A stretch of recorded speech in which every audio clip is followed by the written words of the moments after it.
दोस्तों, आज हम घूमने वाले हैं छत्तीसगढ़ में स्थित कांकेर के कुछ पर्यटक स्थल, जिनमें से कुछ काफी ज्यादा फेमस है और काफी जाने माने भी है। चलो आपको भी साथ में लेकर चले। तो दोस्तों, हम पहुंचे हैं टाटामारी, जो कांकेर में स्थित है। ये काफ़ी जाना माना जगह है और यहाँ पे रिसोर्ट वगैरह का भी फैसिलिटी है। हमारे थोड़े ख़राब किस्मत के चलते हम जाहिर सी बात है अंदर नहीं जा पाए। गए बट देखने लायक कुछ नहीं मिला। ये जाना जाता है इसलिए ताकि हम नेचर से जुड़े रहे और यहाँ पे रह के ये जान सके कि हमारा नेचर कितना सुंदर है। क्योंकि हमारी वहाँ नहीं बनी, इस वजह से हम चले गड़िया पहाड़। ये भी कांकेर में ही स्थित है और ये भी काफ़ी ज़्यादा फेमस जगह है।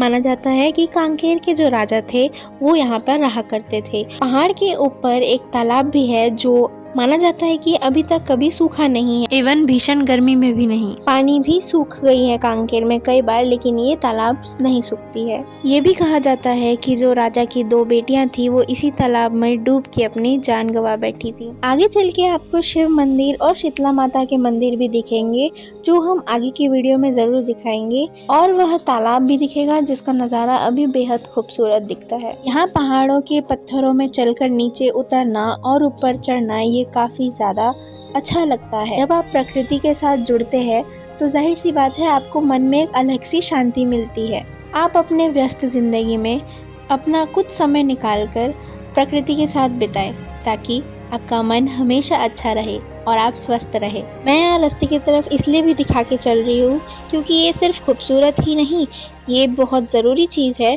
कि आप अपने प्रकृति का ख्याल भी रखें। आपको दिख ही रहा होगा कि यहाँ कितने प्लास्टिक और रैपर्स पड़े हैं। ये हमारी जिम्मेदारी है कि प्रकृति को साफ और सुंदर रखो। आप कभी अगर ऐसे प्राकृतिक जगहों पर आए तो इतना ध्यान रखें कि कूड़ा कचरा ना फैलाए। धन्यवाद। आपको शायद दिख ही रहा होगा कि आगे हम एक खंडित मंदिर देख सकते हैं, जो शायद पूरी तरीके से नहीं बना है या फिर बना हुआ था उसे तोड़ दिया गया है। यहाँ पर क्योंकि कोई पंडित नहीं है और जानकारी देने वाला कोई नहीं है, इसलिए मुझे ज्यादा ज्ञान नहीं है।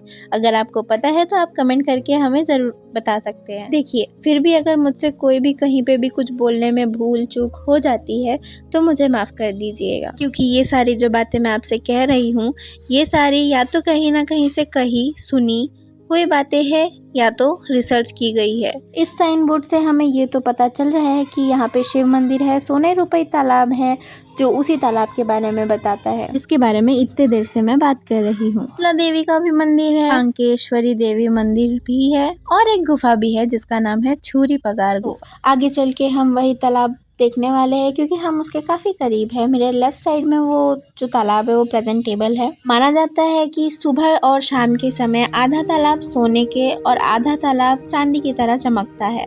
यहाँ पर ऐसी मान्यता है कि ये तालाब इसलिए भी नहीं सूखती क्योंकि सोने और रुपए इसकी रक्षा करते हैं और यह उनका आशीर्वाद है। यहाँ से ऊपर जाते ही एक और मंदिर आता है, कांकेश्वरी मंदिर। मैं आपसे बहुत माफी चाहूंगी क्योंकि मैं वहाँ नहीं जा सकती। चलो, इस बहाने कुछ चीज आपके लिए भी छोड़ा। अब आप यहाँ आए, एक्सपीरियंस करें खुद से। उस बहाने आपको पता भी चलेगा कि हमारा छत्तीसगढ़ कितना खूबसूरत है। क्योंकि हमसे रुका नहीं गया कि हमारे ही छत्तीसगढ़ में कांकेर में इतनी खूबसूरत जगह भी है, तो हम चले गए ओना कोना विजिट करने। सुना है ये भी काफी ज्यादा खूबसूरत जगह है, सुना भी है और जाकर देखा भी है कि वो जगह कितनी सुंदर है। अरे, आपको एक चीज बताना तो भूल ही गई कि इस पर्वत पर एक फांसी स्पॉट भी है। लोग यहाँ रिसेंटली जाके फांसी नहीं लगाते। यहाँ पर उस टाइम पे राजा फांसी की सजा दिया करते थे। हाँ, अब वहाँ इस चीज का पुख्ता सबूत नहीं है, लेकिन माना जाता है ये यहाँ पर किया जाता था। वहाँ पे एक व्यू पॉइंट भी है जहाँ से हमें पूरा का पूरा कांकेर भी दिखता है। साथ ही साथ वहाँ पर राजा के महल के कुछ खंडित अवशेष भी पाए जाते हैं।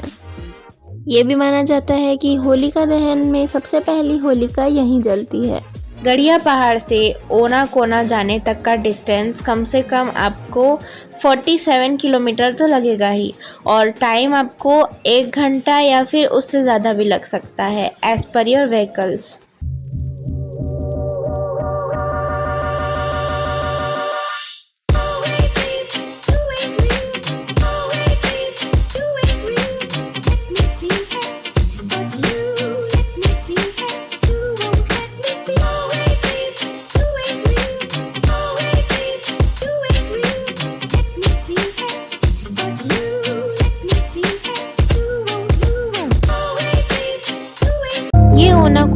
पहुंचने का एंट्री गेट है, हम यहीं से पहुंचेंगे। वहां पहुंचने में लगभग हमें 3 से 4 किलोमीटर लगते हैं।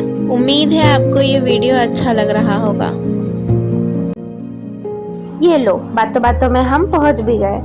आप मंदिर की नक्काशी देखकर समझ ही सकते हैं कि इसे कितनी बारीकी से बनाया गया है। इस मंदिर की नक्काशी ना मैं अपने शब्दों में बयां कर सकती हूँ और ना ही मैं अपने कैमरे से बयां कर सकती हूँ। ये आप यहाँ आकर ही एक्सपीरियंस कर सकते हैं। इस गांव में कुल 182 लोग ही रहते हैं। यहाँ की पॉपुलेशन सुनकर शायद आपको पता चल ही रहा होगा कि यहाँ कितनी शांति होती होगी। तो हमारी वीडियो यहीं ख़त्म होती है। आपसे मिलते हैं नेक्स्ट वीडियो में। अगर आपको वीडियो अच्छी लगी तो प्लीज़ लाइक करिए और अगर चैनल पे नए हैं तो सब्सक्राइब करें और अगर ऐसी वीडियो जानना है तो उसके लिए भी सब्सक्राइब ही करें। उम्मीद है आपको इससे कुछ ना कुछ जानने को तो ज़रूर मिला होगा।